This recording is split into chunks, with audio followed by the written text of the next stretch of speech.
రాష్ట్రపతి ఎన్నికల్లో ఈ ఫలితాలు కీ రోల్ పోషించబోతున్నాయి. 5 రాష్ట్రాల్లో మెజారిటీ సీట్లు బీజేపీకి వచ్చినట్టయితే రాష్ట్రపతి అభ్యర్థిని ఎంపిక చేసుకునే సింగిల్ పార్టీగా నిలవబోతోంది. రాష్ట్రపతి ఎన్నికల ఎలక్ట్రోల్లో ఉన్న ఓట్ల శాతం పెరగడంతో పాటు బీజేపీ అభ్యర్థిని గెలిపించుకునేందుకు రోడ్ మ్యాప్ రెడీ అవుతోంది.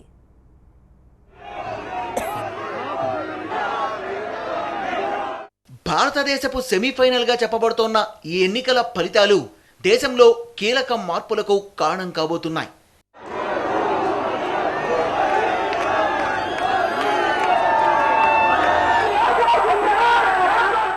ఐదు రాష్ట్రాల ఎన్నికల్లో మెజార్టీ రాష్ట్రాల్లో బీజేపీ అధికారంలోకి వస్తుందని ఎగ్జిట్ పోల్స్ కోడై కూశాయి. ఇదే నిజమైతే 4 రాష్ట్రాల్లో అధికారంలోకి రావడమే కాదు, అప్పుడు దేశవ్యాప్తంగా మోదీ పేరు మారుమోగిపోవడం ఖాయం. అంతేకాదు, కమల వికాసం ఎల్లలు దాటిపోతుంది.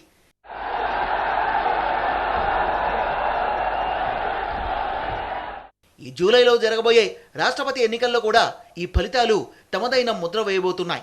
ఇప్పటికే ఏ పార్టీ మద్దతు లేకుండానే సొంతంగా ప్రభుత్వాన్ని నడిపించే మెజార్టీ ఉన్న బీజేపీకి మరింత బూస్ట్ కాబోతోంది.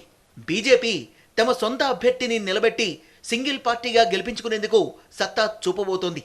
రాష్ట్రపతిని ఎన్నుకునే ఎలక్టరల్ కాలేజీలో బీజేపీకి ఇప్పటికీ దాదాపు 67,000 ఓట్లు తక్కువగా ఉన్నాయి. అదే ఇప్పుడు ప్రకటించే యూపీ, మణిపూర్, గోవా, పంజాబ్, ఉత్తరాఖండ్ రాష్ట్రాల్లో మంచి సీట్లు వస్తే బీజేపీ నిలబెట్టే అభ్యర్థి రాష్ట్రపతిగా గెలవడం ఖాయం. ఈ 5 రాష్ట్రాల్లో ఎక్కువ స్థానాలు వస్తే బీజేపీకి గణనీయమైన ఓట్ల శాతం పెరుగుతుంది.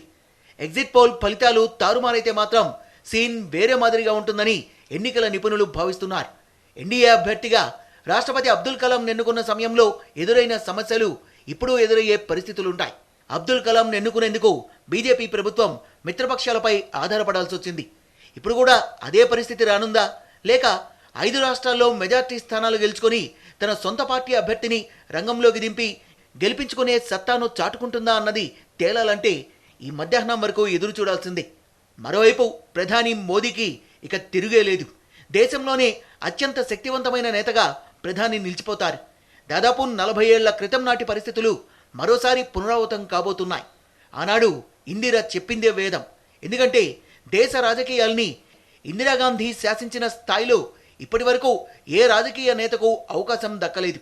ఇప్పుడు ఆ అవకాశం మోదీకి దక్కబోతోంది. అంతేకాకుండా 2018 నాటికి రాజ్యసభలో అతిపెద్ద పార్టీగా కూడా బీజేపీ నిలవబోతోంది.